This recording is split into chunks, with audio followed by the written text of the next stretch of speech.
Hello everyone, welcome you all complete revision in 9 minutes. तो जैसा कि आप लोग देख रहे हैं, हमारा कुछ टाइम से हिंदू एनालिसिस आ नहीं पा रहा था क्योंकि मैं कुछ एग्जाम्स के लिए प्रिपेयर कर रही थी। बट अब से डेली बेसिस पर आपका हिंदू एनालिसिस आएगा और ये मैं पिछले 3 से 4 दिन की न्यूज आपको आज एक साथ कवर करा रही हूँ, जो इम्पोर्टेंट आर्टिकल्स थे न्यूज़पेपर में। और जैसे कि आप देख रहे हैं, आज हम डिजिटल मोड पे कवर कर रहे हैं। तो मैं चाहती हूँ आप जल्दी से जल्दी चैनल को लाइक, शेयर एंड सब्सक्राइब करें, ताकि हम इस तरीके से अपना खुद का डिजिटल, आज का जो डिजिटल बोर्ड है वो बेसिकली हमने रेंट पे लेके हम वीडियो शूट कर रहे हैं, तो हम खुद का डिजिटल बोर्ड ले सके और खुद ही अपने बोर्ड पे डेली रिकॉर्डिंग्स कर सके। तो आइए अब टाइम वेस्ट नहीं करते, आज का हम शुरू करते हैं हिंदू एनालिसिस।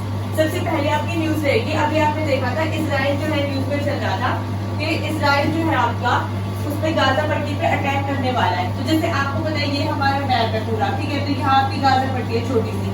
तो बोला क्या था, इजराइल ने गाजा पट्टी को वार्निंग दी थी कि आप नॉर्थ साइड से साउथ साइड में चले जाइए, क्योंकि यहाँ पे हम लोग जो है मिसाइल्स लॉन्च करेंगे काफी ज्यादा, और कर भी दिए। इनफैक्ट अभी तक 6000 मिसाइल जो है इजराइल ने गाजा पट्टी पे छोड़ दी है।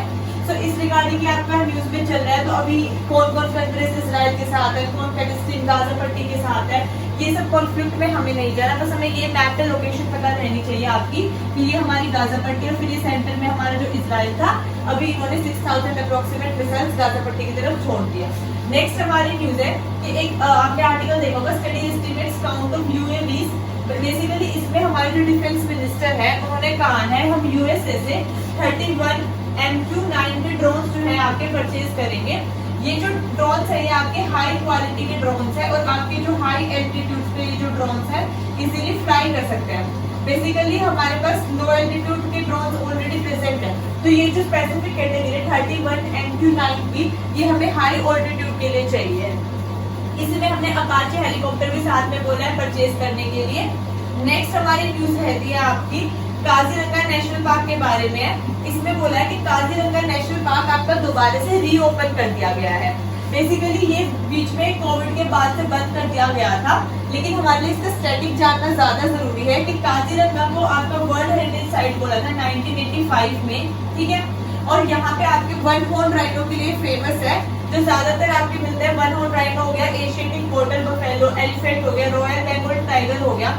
साथ ही में इन सबके आपको IUCN स्टेटस लर्न रखने, जैसे वन हॉर्न राइनो का आपका वैसे अभी थ्रेटेड है, नियर थ्रेटेड होता है, चेंज होता रहता है, पहले वल्नरेबल था इस तरीके से, ठीक है। और इसका WPA ने आपका वाइल्ड लाइफ प्रोटेक्शन एक्ट ने इसको शेड्यूल 1 में डाला हुआ है और अपेंडिक्स इसको 1 में दिया, मतलब इसका आप इतना ज्यादा ट्रेड नहीं कर सकते हैं और हमें इसको प्रोटेक्शन देने की जरूरत है ताकि एक्सटिंक्ट ना हो जाए। नेक्स्ट हमारी न्यूज है आपकी हाईएस्ट रेलवे ब्रिज बनाया है, जिसका नाम आपका चेनाब ब्रिज है। चेनाब ब्रिज आपका जो है 1315 मीटर लॉन्ग है। इसको चेनाब रिवर, जैसे ये हमारा इंडिया का नॉर्दर्न पार्ट वाला मैप है, ठीक है। तो यहाँ से हमारी इंडस ICJ की ट्रिगर लर्न करने की, इंडस, चेनाब, झेलम, ठीक है, रावी, ब्यास, सतलुज, ये इस तरीके से है। तो बेसिकली इस चेनाब रिवर पे हमारा जो है हाईएस्ट ब्रिज बना हुआ है। अब इसका चैलेंज ये रहा था, यहाँ पर जो आपका टेम्परेचर है वो -12 डिग्री सेल्सियस है, तो यहाँ पे जो आपका फ्यूल है वो इजिली सॉलिडिफाइड हो जाता है लिक्विड से। तो इस चीज को हमें फ्यूल को लिक्विड में ही रखने के लिए, क्योंकि लिक्विड में से आपको ज्यादा एनर्जी, ज्यादा थर्स्ट मिलती है, तो उस वजह से हमें डबल कोट इंसुलेटर का ये बनाना पड़ा ब्रिज। वहां पे जितने भी आपके पार्ट्स मटेरियल्स यूज होंगे, जिसमें आपका फ्यूल यूज होगा, वहां पे हमने उसको जो है डबल कोटेड इंसुलेटर से बनाया हुआ है, ठीक है। नेक्स्ट हमारी न्यूज थी अभी आपका अफगानिस्तान में अर्थक्वेक आया था, ये कल के आर्टिकल की न्यूज है आपकी।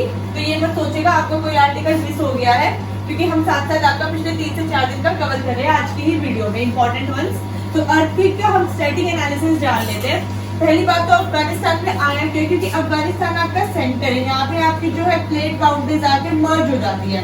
तो अर्थक्वेक जब भी आता है वो आपका या तो कन्वर्जेंट बाउंड्री रहेगा, मोस्टली तो तभी आता है आपका, जैसे कि अगर आपके दो ये बाउंड्रीज है, अगर ये आपकी कन्वर्ज हो रही है, तो एक तो आपके माउंटेन फॉर्मेशन होगी सेंटर में और अर्थक्वेक फॉर्मेशन होगा। डाइवर्जेंट बाउंड्रीज में आपके रिजेस बनते हैं, जैसे वोल्केनिक रिजेस हो गए, उसमें क्या होता है आपकी दो टेक्टोनिक प्लेट्स डिफरेंट डायरेक्शंस में मूव करते हैं, तो बीच में जो है आपके रिजेस फॉर्मेशन हो जाएगी, यहाँ पे आपकी रिज बन जाएगी, ठीक है।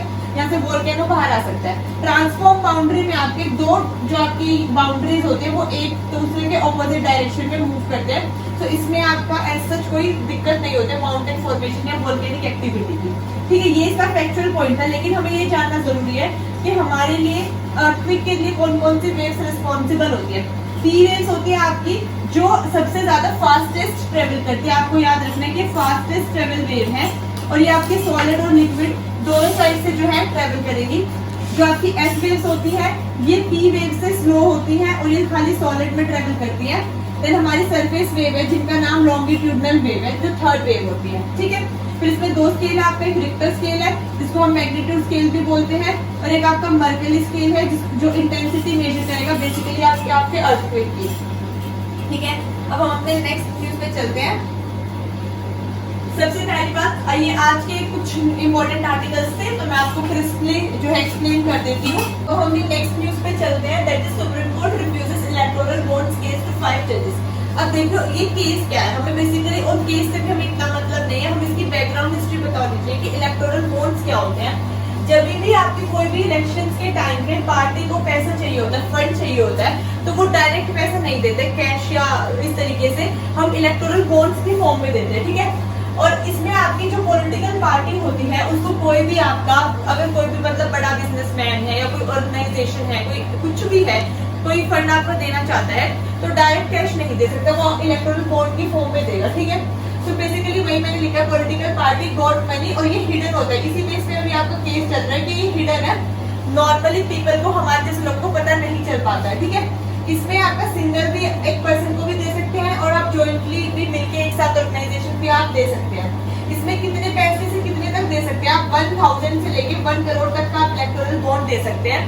इसके लिए जो आपका नोटिफाइड बैंक होता है, ऐसा नहीं है कि आप कोई भी बैंक से जाके बॉन्ड ले लोगे, तो वो आपका एसबीआई होता है। स्पेसिफिकली गवर्नमेंट आरबीआई जो है इन्हीं को रिकॉग्नाइज करते हैं। ठीक है, 15 डेज के लिए वैलिड रहेगा आपका इलेक्टोरल जो बॉन्ड रहेगा, और इसमें जो है आपका डोनर का नेम नहीं पता चलेगा कि किसने किस पार्टी को वोट दिया है, तो कुछ भी पता नहीं चलता है। तो यही आपका भी न्यूज में जो है मुद्दा चल रहा है। तो सुप्रीम कोर्ट में प्ले आई है कि भाई नॉर्मल लोगों को भी पता रहना चाहिए कौन सी पार्टी को कितना ज्यादा फंड मिल रहा है, क्योंकि इसमें कहा जा रहा है मोर देन 90% जो है आपका एक ही पार्टी को फंड अभी दिया जा रहा है। नेक्स्ट न्यूज इसी में नेक्स्ट चीज थी कि जो रिप्रेजेंटेशन ऑफ पीपल एक्ट 1951 है, उसी के थ्रू जो पार्टीज आपकी रजिस्टर की गई है वही लीगली इसकी हकदार होती है बॉन्ड की। तो ट्रांसपेरेंसी इंश्योर करना इज मस्ट, और 1% जो वोट है उस पार्टी को मिनिमम सिक्योर करने पड़ेंगे इलेक्शंस में, तभी वो बॉन्ड के जो पैसे उसका यूज कर सकती है।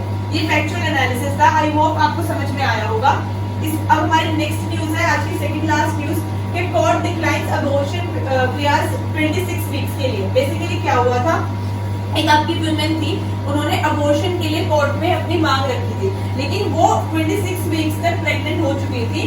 तो बेसिकली क्या होता है, कोर्ट जो है प्रेगनेंसी आपको अबॉर्ट करने का जो टाइम पीरियड है वो 20 वीक्स तक देता है। इन स्पेशल केसेस 24 वीक्स तक दे देगा। एमडीपी का जो एक्ट है आपका, मेडिकल टर्मिनेशन प्रेगनेंसी एक्ट, जो 1971 में आया था, उसके सेक्शन 5 में भी ये बात बोली गई है कि आप इतने ज्यादा टाइम पीरियड में प्रेगनेंसी को अबॉर्ट नहीं कर सकते हो। जो ये आपके 20 to 24 वीक्स वाला केस होता है, ये भी 2021 में आपका अमेंडमेंट करके लाया गया था। इससे पहले तो 20 वीक से भी लेस देन टाइम पीरियड होता था।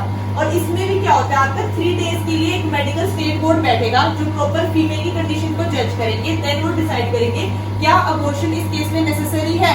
फॉर एग्जाम्पल आपके रेप केसेस हो गए या बच्चा हेल्दी नहीं है, उन केसेस में भी आपको 24 वीक्स तक परमिशन दी जाती है। अदरवाइज सुप्रीम कोर्ट ने कहा है कि हम किसी की जान नहीं ले सकते, तो हम ऐसे अबॉर्शन के लिए परमिशन नहीं ले सकते हैं। हमारी आज की लास्ट न्यूज रहेगी जो काफी इंपॉर्टेंट है, that is minimum export price जो है आपके बासमती राइस का, वो गवर्नमेंट ने बोल दिया है $1200 तक ही रहेगा। तो इससे क्या हो रहा है, हमारे फार्मर्स को फायदा नहीं हो रहा। वो बासमती राइस प्रोड्यूस बहुत ज्यादा करते हैं। यूपीएससी में क्वेश्चन भी पूछा गया था आपका लास्ट ईयर में कि इंडिया जो है वो लार्जेस्ट एक्सपोर्टर है बासमती राइस का, तो उसका आंसर आपका जो था इंडिया ही था, क्योंकि चाइना जो है top among the producers countries है, टॉप प्रोड्यूसर आपका चाइना है। इंडिया जो है प्रोड्यूस आपका सेकंड नंबर पे करता है, लेकिन एक्सपोर्टर जो है टॉप है। ठीक है, टॉप रैंक में। और इंडिया में वेस्ट बंगाल में आपके मेजरली जो राइस प्रोड्यूस होते हैं उनकी वेराइटीज है अमन, ओस एंड बोरो। तो ये आपको पता रहना चाहिए, स्टेट वाइज देके आपसे वो पूछ सकते हैं कि आपके कौन से स्टेट में, जैसे यहाँ आपका जो वेस्ट बंगाल है उसमें आपका अमन, ओस एंड बोरो जो है राइस की वेराइटीज मिलती हैं। सबसे इम्पोर्टेंट चीज जो आप इस आर्टिकल से ध्यान रखनी है कि राइस में ऐसा कौन सा कंपाउंड होता है कि बासमती राइस आपका इतना फेमस है, फ्रेग्रेंस उसकी इतनी ज्यादा आती है। उस कंपाउंड का नाम है 2-एसिटाइल-1-पायरोलिन। ये केमिस्ट्री का कंपाउंड है, तो आप नाम ध्यान रख लीजिए। 2-एसिटाइल-1-पायरोलिन जो कंपाउंड है बासमती राइस में, वो रिस्पॉन्सिबल होता है आपका फ्रेग्रेंस के लिए, और इसी वजह से आपका जो बासमती राइस है वो इतना ज्यादा फेमस है। सो आई होप आपको आज का एनालिसिस पसंद आया होगा।